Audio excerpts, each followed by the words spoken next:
Hi, this is Dr. James Benjamin here, in the process of editing a Google form.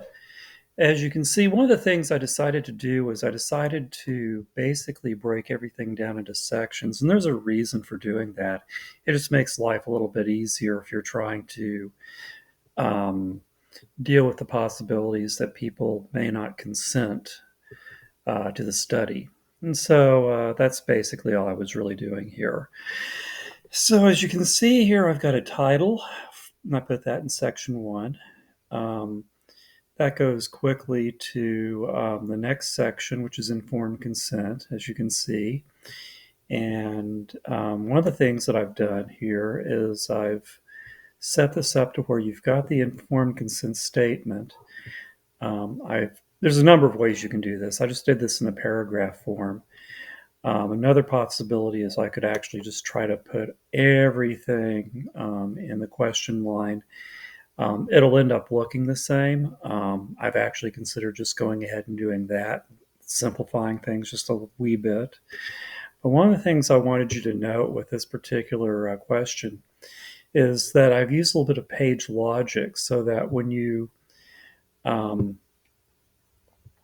uh, if your participant says that they don't want to participate, then it'll go right down to the very last section, which really is just a thank you um, for your time sort of thing.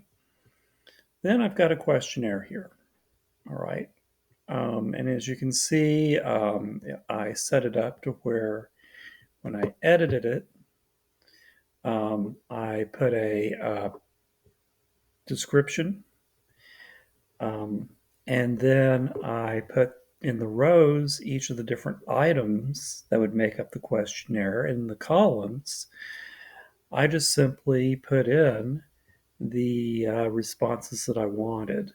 Okay. And so that's certainly one way of doing it.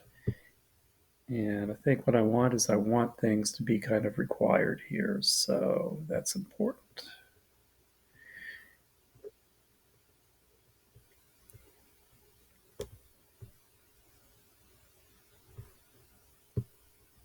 And of course, informed consent also ought to be required.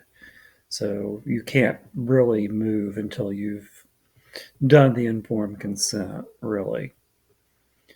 Okay, but you can see what I've done. And then the briefing statement, same thing. I just copied and pasted from an old um, study that could be tweaked and actually run now and kind of go from there. So that's really the idea. Nothing particularly exciting, but certainly I think necessary.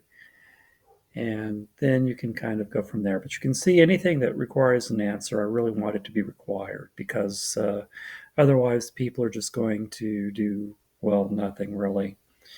With demographics, that might be the only area where I probably wouldn't put required answers to every question because people may not want to answer certain things and we have to give them that freedom.